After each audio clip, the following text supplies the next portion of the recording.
It's a top five showdown in Columbus. The Hoosiers and the Buckeyes, Indiana and Ohio State. Is an upset brewing, though?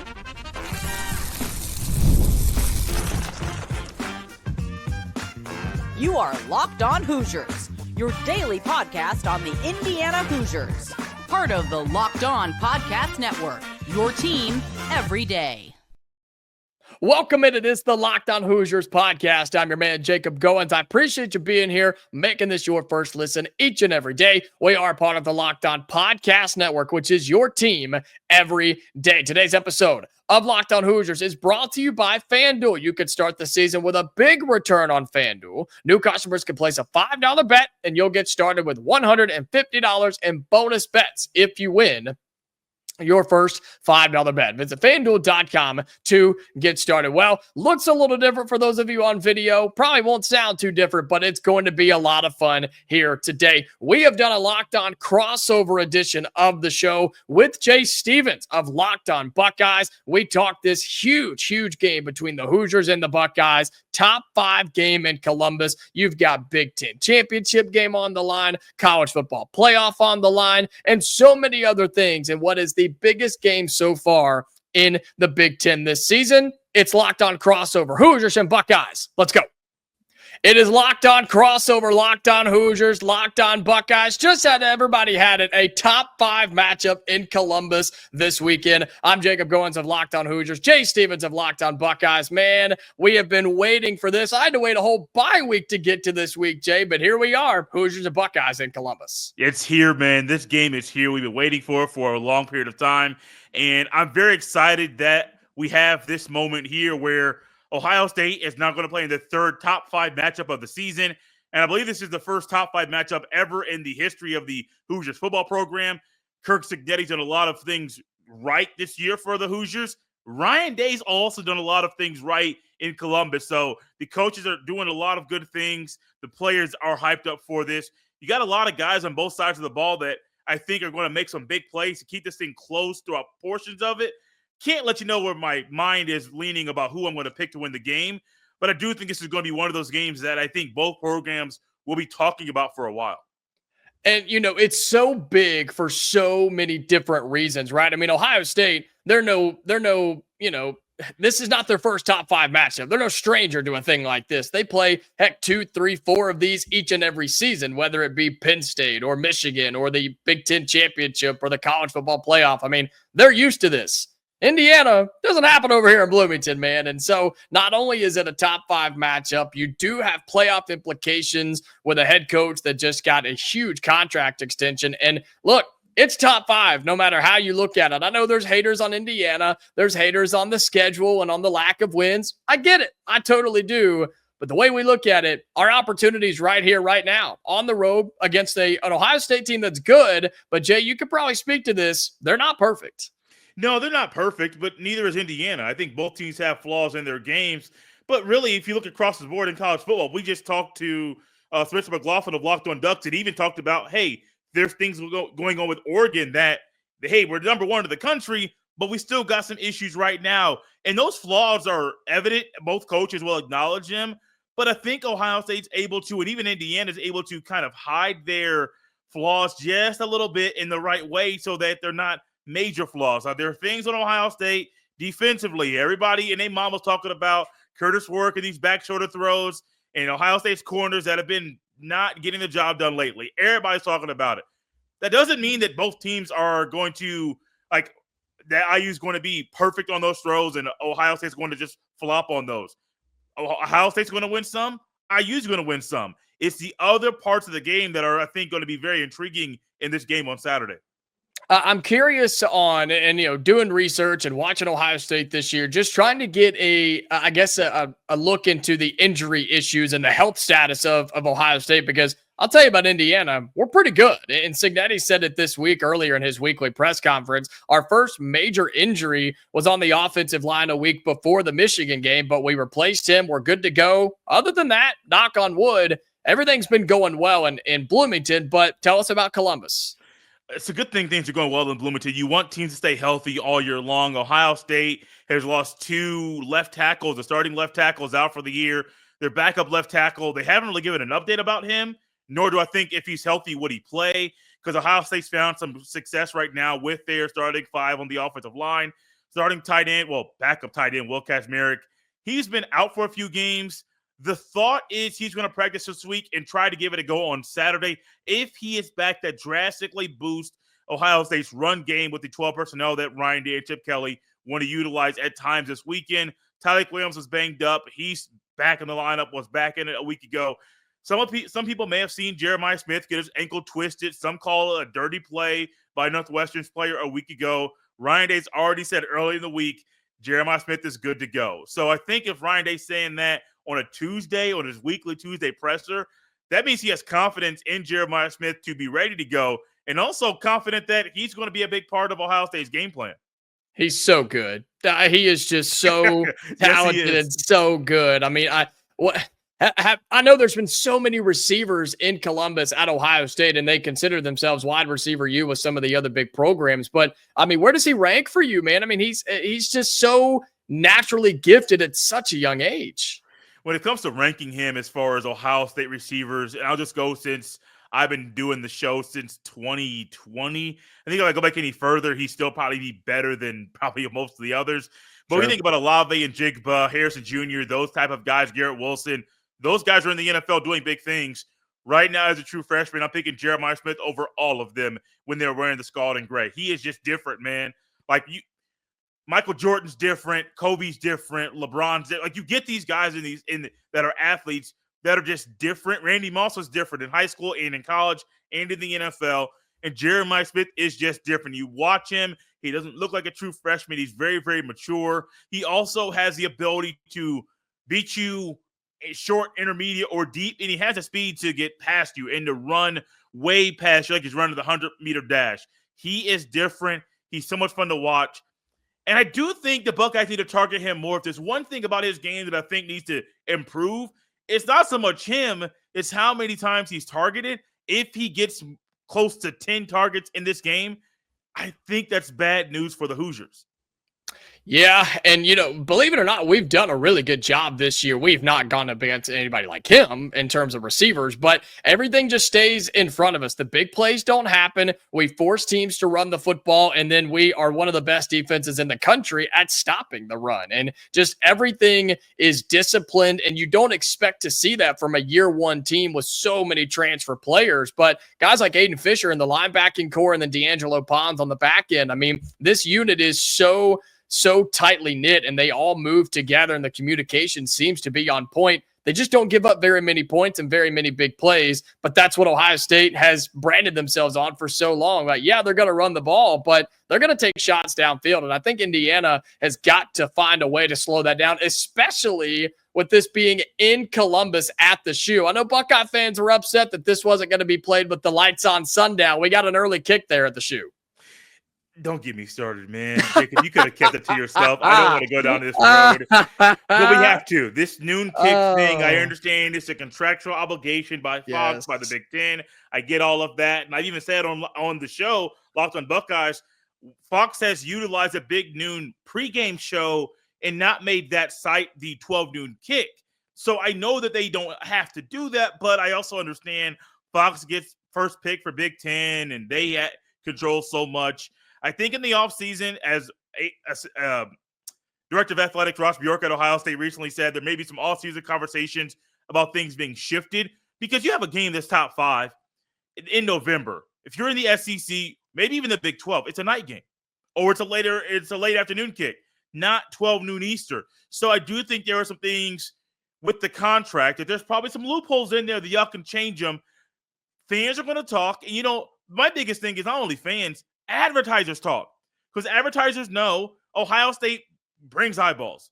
If you put them at night, these companies that are trying to pay lots of money to get their logo on the screen for a couple of seconds, they'll drop more money for that spot. So even if you find a loophole to make this game in the evening later down in a few years, if it happens again, it makes sense and everyone's happy because of it.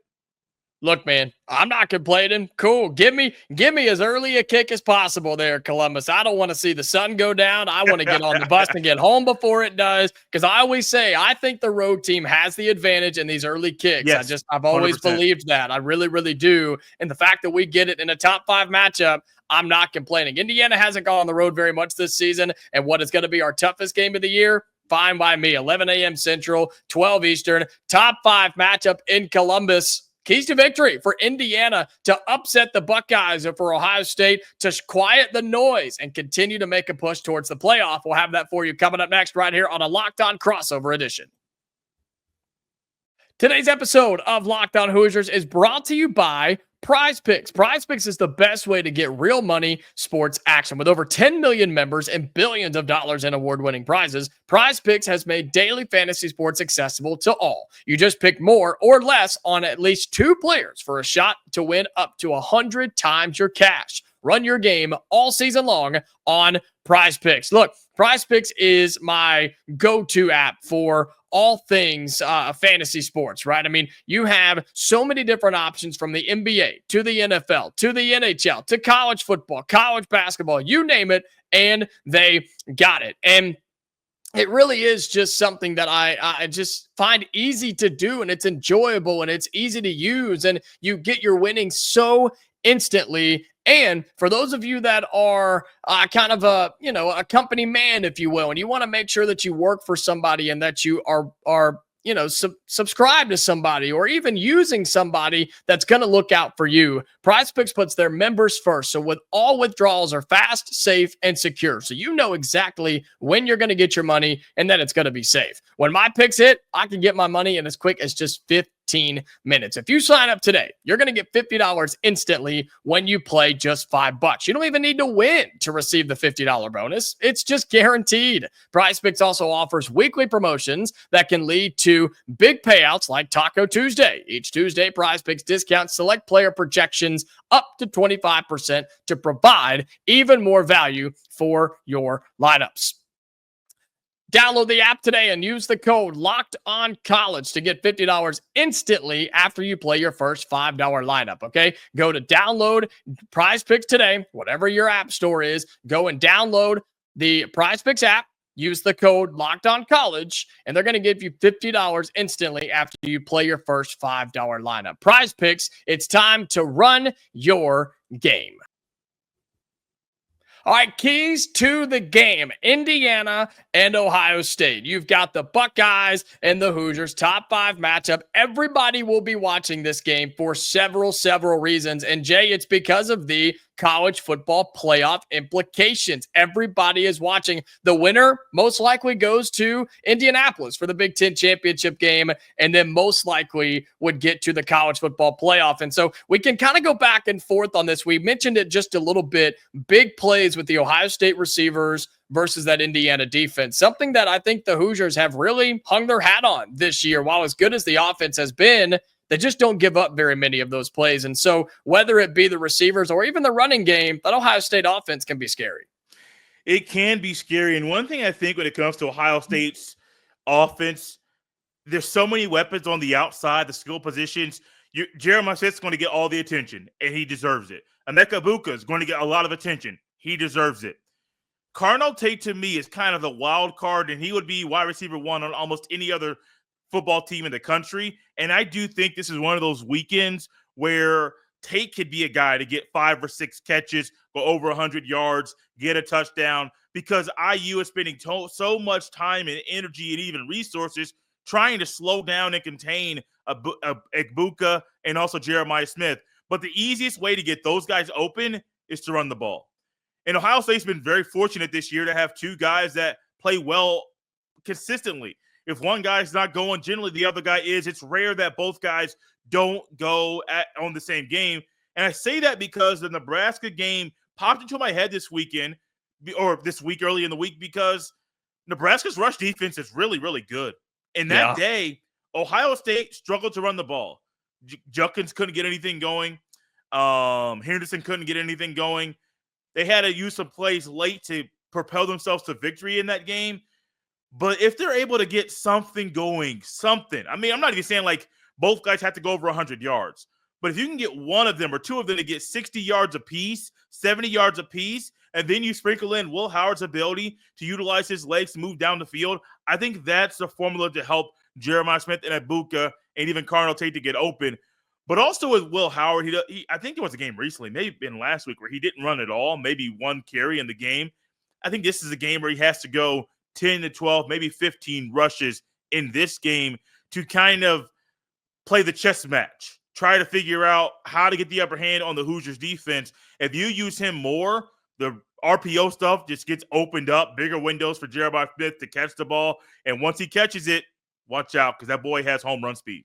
He gone. I mean, he is gone if he gets the football anywhere in the open field. It can be 5 yards, 10 yards, or 50 yards downfield. I mean, he's going to outrun just about anybody that he plays, and that's not just Indiana. What really, I guess, blows me away with the Ohio State offense is the fact that they have two RB1s in the same room. I mean, you've got Henderson and Judkins, who Judkins, of course, was the starter down at Ole Miss in the SEC. And then, he just comes up and just continues to do what he does. And they've got so many good dudes that they can go to time and time again. But Indiana kind of has their own version of that with Tyson Lawton and Justice Ellison. I mean, both of these guys have become really, really just reliable. No, they're not to the level of a Judkins, but they rarely put the ball on the ground. Mm-hmm. They find the holes and they score, and they just gain yards. And we talk about this in high school sports so much, right? They fall forward. You can hit them at the line, but they're going to gain 2 or 3 yards off of that. And then as Indiana runs, the defense collapse, boom. There's Curtis Rourke, who I still believe, even though he missed a game with an injury, had thumb surgery this year, Jay, he still has Heisman-level numbers. I mean, so many of his offensive categories are still top 5 in the country. He doesn't turn it over. He throws for a ton of yards, and he can scramble if he needs to. And, man, he throws such a pretty ball. For Curt Cignetti to go and find this guy in the MAC in Ohio, and nobody else wanted him, and to give him a chance and basically give him the reins to the offense and say, here you go. And it's worked out really, really well. So not sure what Ohio State's thinking defensively to stop Indiana's offense, which has kind of been an unsung hero this season. Defensively for Ohio State with those guys on the outside, Omar Cooper Jr. and Elijah Surratt, I do think those two guys are the guys that are going to get a lot of attention. But as you went over the running backs so well, I think that's kind of where Ohio State's focus has to be first. Everybody knows Ryan Day talks about it. Urban Meyer pounds the table. To win these games, you must win the battle in the trenches. And I think for IU, even though the receivers are going to get a lot of attention, and the tight end, forgive me, I forget his name, but I know he's a good, solid player as well. Yeah, they're going to get a lot of attention. IU won't win the game if they can't run the ball. I'll just go out and say it. You cannot come into this game, even being the underdog, without just saying, look, we got to make sure we run the ball. But also, Ohio State's rush defense is actually pretty good. Now, I'm not going to say it's like top tier elite, the best of the country. I don't know the numbers right in front of me about how many rushing yards they give up a game compared to everybody else in the country, but it's pretty good. You have a front four that's all going to the NFL that's very, very solid. And so the weakness for Ohio State's defense is the guys on the outside.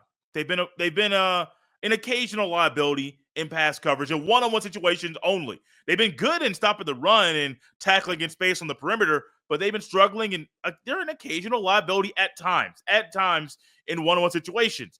Well, to help those guys out, you got to get pressure off the middle. And one thing that annoys me is that sometimes Ohio State's defensive line, if they rush forward, they bring a fifth guy, they kind of open up the middle to allow quarterbacks to move up in the pocket and maybe occasionally scramble for a few yards. If Ty Hamilton and Tyleik Williams keep that pressure, they don't open up, but just keep moving deeper and deeper to the pocket, that's going to help the receivers on the corners on the outside guard those really talented receivers. Well, Horton is the tight end that you're talking about for Indiana, but I think a guy you need to keep an eye on is Keyshawn Williams. He's the third leading receiver in terms of touchdowns this year, has come on late in the back half because of guys like Cooper and Surratt. They get so much attention. Watch out for him. I'm just saying, he was my Roy Player of the Week a couple of weeks ago on Locked On Hoosiers. The guy has really stepped up, and if Curtis Rourke doesn't turn the football over, which he's been good about this year, Indiana's got a chance, but it's a classic road game, man. You put it on the ground or throw it to the other team. Ohio State's going to convert. They're too good not to. You cannot afford to do that if you're Indiana. So talk about a key to victory for the Hoosiers. Keep it in your own possession. And early in the season, scoring touchdowns and not field goals was not an issue. As of late, it hasn't been as good, especially against that Michigan defense. So we'll have to see what happens when the Hoosiers and the Buckeyes get together with so much on the line. Big Ten championship, college football playoff, rather. Bragging rights? Is that a thing in Ohio State, Indiana? It could be now. We'll talk about that in the final segment coming up on the Locked On crossover of Hoosiers and Buckeyes. Today's episode of Locked On Hoosiers is brought to you by ZBiotics. ZBiotics pre-alcohol probiotic drink is the world's first genetically engineered probiotic. It was invented by PhD scientists to tackle rough mornings after drinking. Here's how it works. When you drink, alcohol gets converted into a toxic byproduct in the gut. It's this byproduct, not dehydration, that's to blame for your rough next day. Pre-alcohol produces an enzyme to break this byproduct down. Just remember to make ZBiotics your first drink of the night. Drink responsibly, and you're going to feel your best tomorrow.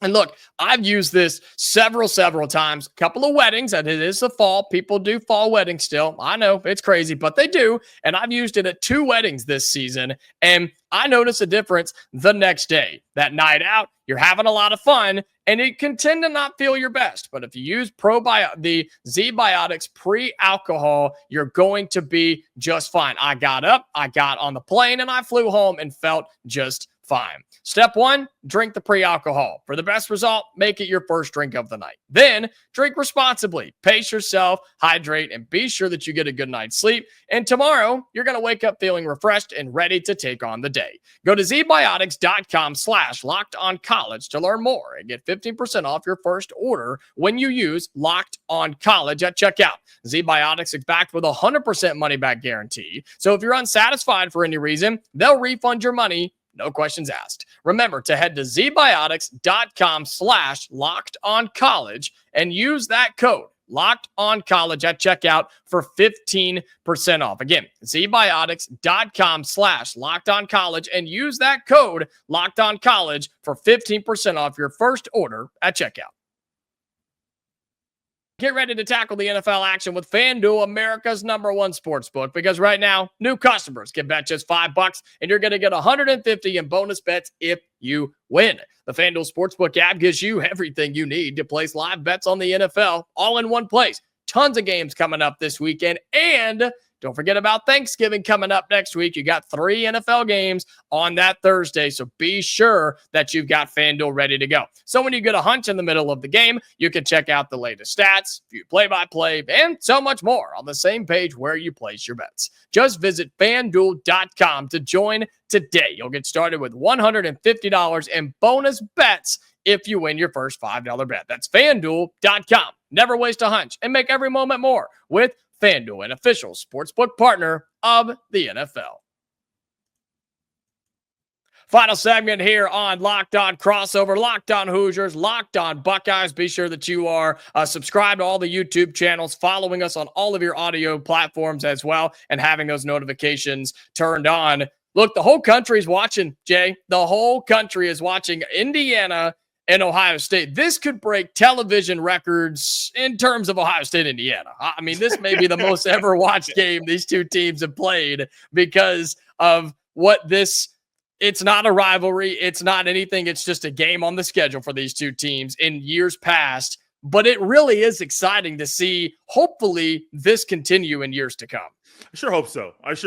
Indiana is one of those schools that's had a lot of talent. I say this as someone that's was born in Indiana, grew up in Indiana, so I've been following the Hoosiers. My mom is an IU alum. All of her girlfriends, most of them went there too. So, like, I speak of them different than I do most other Big Ten schools. Sure. I kind of got a family tie. The program has not been good. They have not put the resources to football. They haven't done things to kind of even make themselves better as a football program until this hire. And the only reason this hire worked so quickly, he brought, like, what did he say, 30 people with him to Bloomington, Indiana. If he came and took it part of his staff and maybe a quarterback or a couple guys, I don't think the Hoosiers would have had this success. Hoosiers fans are thirsty for something like this, and they have it, which is why Cignetti got that large extension as quickly as he did. The thing for Ohio State is Ryan Day has found a good way to make sure that they don't overlook opponents this year. They talk about Purdue in a way where you're thinking Purdue's trash. But no, Ryan Day is making sure the players respect the Purdue Boilermakers. They are trash, Jay. It's okay. They're trash. It's horrible. So bad. They're Same bad. thing with Northwestern a week ago. Ryan Day found ways to speak to the players to get them to respect it. Now, you may want to say, Jay, they started off slow. Okay, they scored 31 unanswered points. Like, what do you want me to say? Like, they won the game 31-7. Northwestern knew they weren't going to win the game. You're playing in a baseball stadium, and you still could do basically whatever you wanted to for most of the game. Like, there's so many things that Ryan Day could have done to just kind of say, oh, no, relax, abnormal venue, all that stuff. No, he's found ways to get people to respect him. He has, like, the ranking. Ohio State players are going to respect IU to begin with. But then you watch the film, and you hear Ryan Day speak, you're going to respect everything the Hoosiers are going to bring to Columbus this weekend, which is why you have to win. Like, yes, at the beginning of the season, Ohio State said, one of our goals is to win the Big Ten championship. If you lose this, you're probably not going to the game in Indianapolis. So you know exactly what you got to do to make sure you get there. And Ryan Day's viewing all of these games right now with the past, like the rest of the year since the Oregon game, kind of like a way to say, y'all want to make that title game right? Go win the game. If you lose, you're not going. So go out there and win the game. And I think he's using that same mindset going into this game on Saturday. It's almost the opposite in Indiana, where you almost have to find a way, if you're Curt Cignetti, who has done such a good job. And I spoke about this when he got hired. He's just he's just a cool cat, man. He just comes in and he goes, look, this is how we're going to do it. I'm going to lay down the law. You follow my steps and you're going to be successful. And here we are at Indiana, and they've done that. And I think they've treated every opponent the exact same way, whether it was UCLA to start Big Ten play or Michigan a week ago. They treat them all like it's a massive, massive game. And so I think for Indiana, if we can treat Ohio State, yes, we know that they are the most talented team we will see this season, but treat them almost the same way as you have every other game and go in and do what you do and adjust on the fly if you have to. Try not to get intimidated by going to Columbus and standing in front of the biggest crowd you've seen all season long, literally. I mean, all the big things, the top five, the TV coverage, all the media, like this will be the most covered Indiana football game maybe ever. And so you've got to find a way to just shove all that out of the way. Doesn't matter about the playoff or the Big Ten championship. Just don't worry about any of that. Just play a football game, because you've done that 10 times and you've won 10 times. And if Indiana can do that, they're going to have a chance. It's going to be tough. I still think they're being disrespected in Vegas. I still think they're being disrespected in the picks. I know what the strength of schedule says, Jay. I do. I know what it is. But all you can do is play the teams on your schedule, which has put us in a college football playoff discussion. So my thing with that thought, and I'm with you, you can only play who's on your schedule. IU didn't ask for a weak Big Ten slate, but also in a normal year, this is not a weak Big Ten slate for IU. This is a decent Big Ten slate where they generally are trying to crawl to become bowl eligible. They kind of got the right formula this year, and the slate was easy. They're non-conference. That's a normal non-conference slate for Indiana. So I'm not going to knock them for the weak non-con, because that's what you do. Right. I'm not going to knock you for playing the bottom feeders in the Big Ten, because IU normally loses to half of them every year. So I understand, like, you can only play who's on your schedule. That would work to me if that was like a G5 thing. Like, hey, man, that's our schedule. Like, I get it. But when it comes to IU, you can only play them, but also you kind of have to grade you based off who you play. So I don't like that IU fans are saying that. It's true, but also that's going to hurt you in the rankings, win or lose. Like, I'm not going to say, like, if you win, is it going to hurt you? I mean, it will. If you lose, is it going to hurt you? Absolutely. Like, either way, no matter what the outcome is of this game, that schedule is going to hurt the Hoosiers. It is, and that's why I think there's so much pressure to just win the game. Because if you win this game, doesn't matter. You just go and you handle business. Even if you make it, or I guess hopefully win, you would make it to a Big Ten championship game, then you would hope the result there would not matter and would not keep Indiana out if they lose. Ohio State, on the other hand, Jay, I'm going to let you kind of break this down as we wrap up here. It's a big opportunity for them to keep everything in front of them and keep it in their hands. But if the Buckeyes lose, all they've got is a season finale against a 500 Michigan team, and then they're just sitting at home and hoping that they get into the playoff, right? Yeah, pretty much. Pretty much. I do think a 10-2 Ohio State team will still get into the playoff. And I know that the people saying, I know it was a Danny Cannell, which I used to like Danny Cannell. I don't know what's happened to him lately. He's downhill, like, man. He's like, the resume would be weak. Sir, let's not look at resume. Let's look at the eye test. If they lose this game, which I'm not going to get there yet to say who I think is going to win or lose, but if Ohio State's 10-2, they beat Michigan, they're getting into the playoff. I'll just say that. But if they lose the game, I don't think there are opt-outs prior to the Michigan game. Ohio State wins that game against Michigan after a potential loss to Indiana. Before the bowl game, there's opt-outs and guys flying to the portal. Yeah. Because guys are realizing, man, is Ryan, no matter what you think about Ryan Day, I think the players are starting to question if this is the right spot for them. Sure. You're going to have, there's already one quarterback rumored to be leaving Ohio State when the portal opens to go somewhere else. There might be more quarterbacks. There might be guys that you thought, hey, you're a 3 or 4 year guy. Why are you leaving? This ain't the spot for me. So I do think the biggest thing for Ohio State is you got to win. You want to accomplish all your goals. If you lose, you're probably not going to the Big Ten championship. You're probably still going to beat Michigan. It's not a good team. You're probably still going to beat Michigan. But guys might leave quicker than you think. And I don't want guys to leave, but I understand it. It's the nature of the beast. But you're probably looking at opt-outs, and Ohio State fans would be really pissed off.